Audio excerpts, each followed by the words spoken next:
Assalamualaikum warahmatullahi wabarakatuh.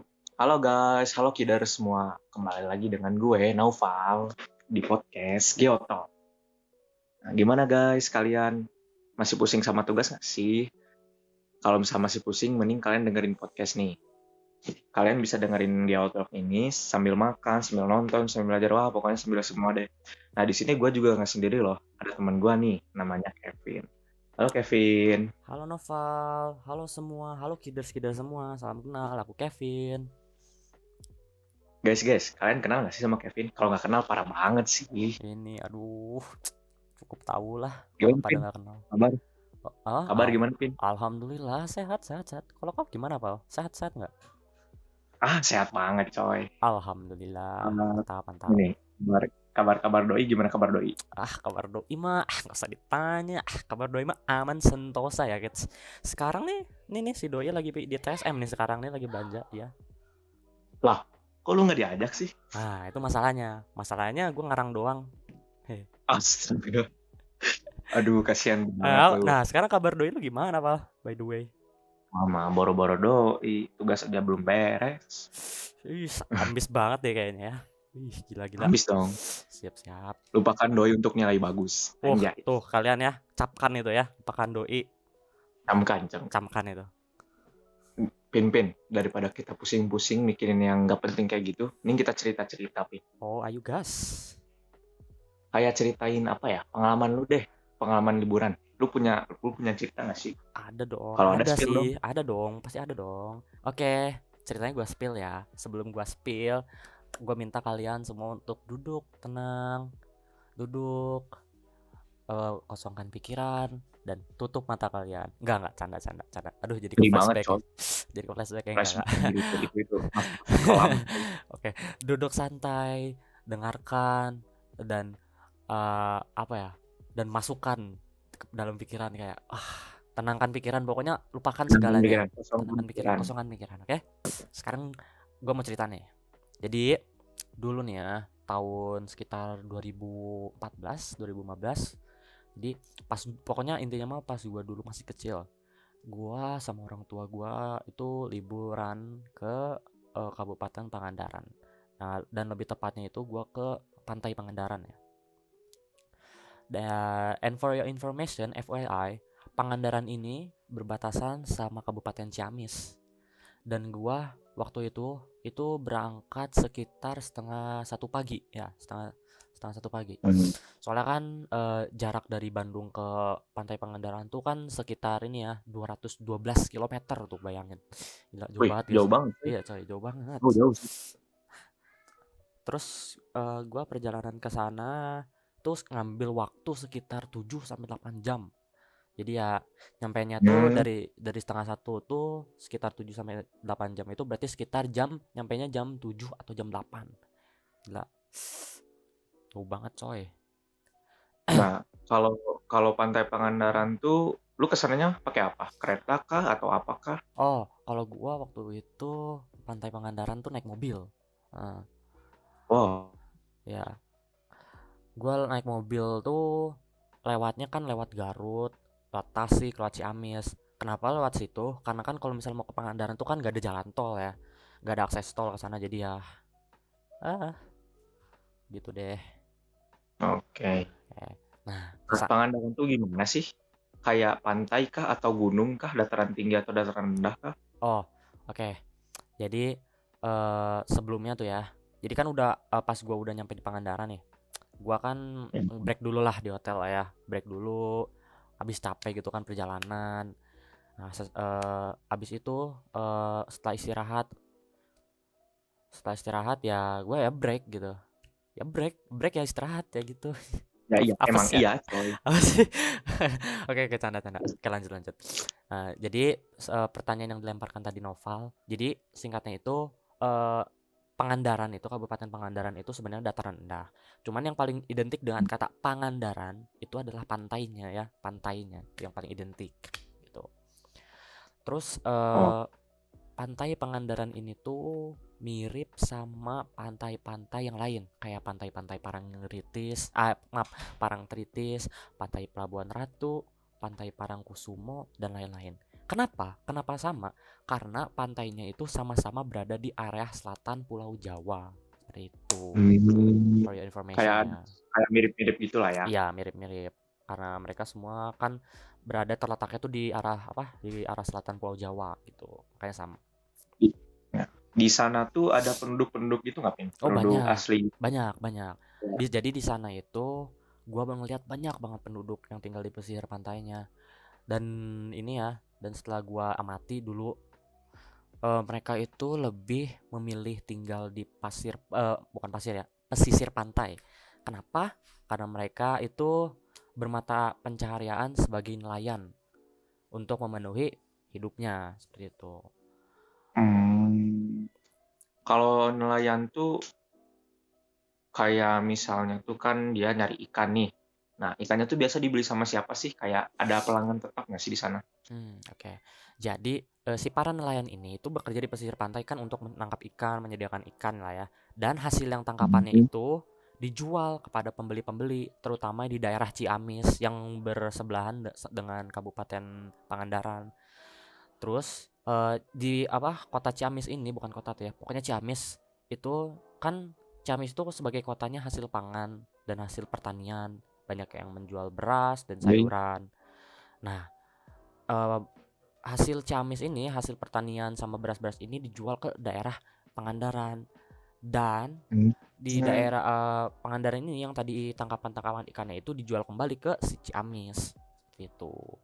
kayak ada hubungan gitu nggak sih? Ya benar, interaksi. Terikatan Kalau di gitu ya, geografi itu namanya interaksi sama inter interdependensi, seperti itu. interferensi. Iya, oke. Hmm. Terus ada apa lagi? Terus karena ini ya, ini penjelasan lagi nih.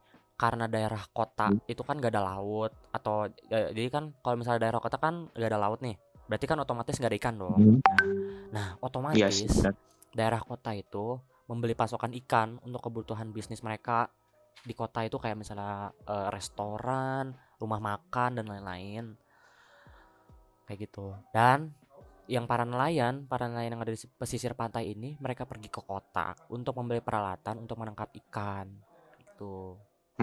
Kayak Hmm. sebelumnya sih ya, ada keterkaitan Iya juga benar, sih. ada keterkaitan. Kalau di geografi nih ya, Hmm. FYI, itu nih ini dinamakan keterkaitan antar uang. Jadi antar wilayah itu saling berkaitan dan ada hubungannya seperti itu. Terus gini nih, pandangan lu terhadap Pantai Pangandaran gimana nih? Kayak apa gitu? Nah, oke. Coba. Jadi singkatnya gini, Pantai Pangandaran itu menurut gua, bukan menurut gue ya, emang bener, udah fakta gitu, bukan Benar menurut ya, gua. emang Ya. sih ya. Nah, Pantai Pangandaran itu menjadi salah satu destinasi yang sering banget dikunjungi. Dikunjunginya itu nggak sama lokal Indonesia doang, tapi sama wisatawan luar malah. Ya. Hmm. Kenapa? Karena Pantai Pangandaran tuh indahnya, bro. Kebayang nggak sih? Lu lihat gini deh, Iya bayangannya sih. gini deh. Lu lihat cewek kan, lewat cewek di jalan, itu cewek cantik banget. Kayak Gila. gitu. Ya sama aja kayak ngeliat pantai itu, Ya, indahnya ya gile pokoknya banget. luar biasa ya lah ya. Ya, luar binasa. Intinya Oke. no fake gitu, real. Yoi. Oke guys, oke kids. Jadi setelah topik yang tadi, kita bakal masuk ke topik yang kedua nih. Apa pin topiknya? Oke, topik yang kedua adalah salah satu contoh dan penjelasan dan penerapan ya. Penerapan pendekatan geografi, salah satu pendekatan geografi pada kehidupan nyata nih. Oke, Pal, gua bakal take over dari sini ya.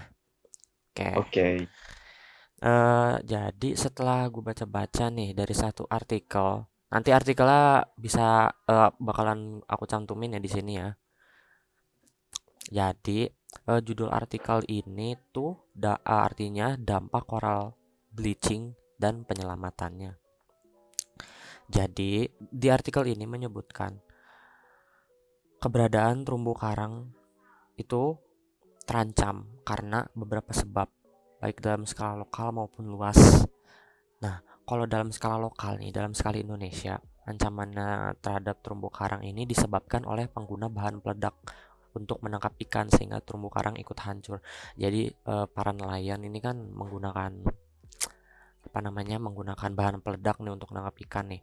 Nah, karena bahan peledak tersebut menyebabkan terumbu karang yang di sekitarnya itu ikut imbasnya juga, ikut hancur gitu.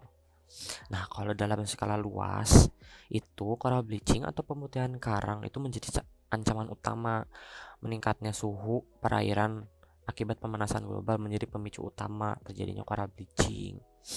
Nah, banyak yang nanya nih, coral bleaching itu apa sih?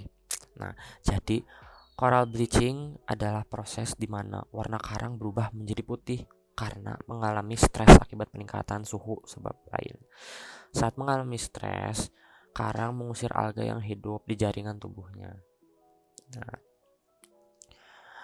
coral bleaching membuat karang menjadi rentan terhadap penyakit, menghambat pertumbuhan reproduksi, hingga menyebabkan kematian pada karang, sehingga berpengaruh pada ekosistem laut. Seperti itu. Nah, setelah bahasan yang tadi, kita akan masuk ke dampak coral bleaching. Nah, dampak coral bleaching yang pertama itu secara ekologi atau secara kelingkungan ya. Yang pertama ada bertumbuhnya tingkat pertumbuhan kapasitas reproduksinya itu semakin berkurang. Yang kedua, meningkatkan kerentanan terhadap penyakit tingkat kematian. Yang ketiga, perubahan pada kondisi karang berpengaruh pada binatang yang hidup bergantung pada karang sebagai tempat berlindung mencari makan. Jadi kayak misalnya ikan Nemo misalnya. Seperti itu. Terus berkurangnya keberagaman organisme laut karena karang mati akibat pemutihan karang.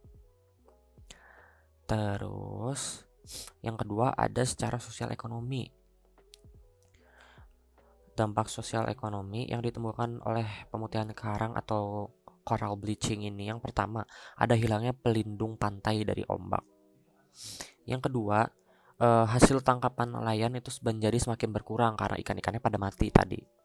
Terus yang ketiga, hilangnya potensi pariwisata. Jadi kalau misal karang-karang mati kan keindahan alam di dalam laut tuh kan berkurang. Jadi otomatis para wisatawan tuh kan kayak nggak tertarik, nggak ada daya tariknya gitu loh. Karena terumbu karang tuh kan memiliki daya tarik ya. Dari sekian dampak, pasti harus ada tindakan penyelamatannya dong ya. Nah, tindakan penyelamatan atau pengelolaan yang bisa dilakukan, yang pertama yaitu menanam kembali karang di lokasi yang memiliki sedikit faktor penyebab coral bleaching. Yang kedua, melindungi daerah terumbu karang yang masih baik sebagai sumber bibit karang untuk penanaman kembali. Terus, menentukan zona dilarang memancing, pembatasan alat penangkapan. Yang keempat, ada mengurangi dampak kegiatan masyarakat pariwisata yang dapat meningkatkan sedimentasi polusi. Dan yang terakhir, melibatkan wisata dalam permasalahan coral bleaching untuk penyebaran informasi. Nah, bahasan yang tadi menurut saya pendekatan geografi yang cocok itu lebih ke pendekatan ke lingkungan. Kenapa? Karena dalam artikel ini dijelaskan kalau misalnya terumbu karang coral bleaching. Nah, coral bleaching atau pemutihan karang ini kan meningkatnya juga karena akibat peningkatan suhu akibat pemanasan global. Nah, pemicu utama kan kalau misalnya pemanasan global tuh kan karena pemicu utamanya juga kan berasal dari manusia itu sendiri. Pemanasan global itu kayak misalnya asap kendaraan bermotor yang membuat suhunya menjadi lebih panas, suhu bumi menjadi lebih panas akibat gas-gas atau zat-zat CO2 yang terbang ke atmosfer. Terus yang kedua juga ada kata di mana ancaman terhadap terumbu karang disebabkan oleh pengguna bahan peledak untuk menangkap ikan. Nah, dalam menggunakan bahan peledak itu ada campur tangan manusia kan. Seperti itu. Baiklah, kurang lebihnya sih begitu sih, Pal. Ya. Oke. Oke guys, sampai sini aja podcast kita kali ini. Terima kasih buat Kevin yang udah ngejelasin tadi Iya, tentang coral sama-sama, bleaching. Pal. Makasih juga ya udah jadi MC host kita di Oke, kali ini ya. oke. Ya, jadi sampai sini aja ya guys. Bye-bye. Dadah.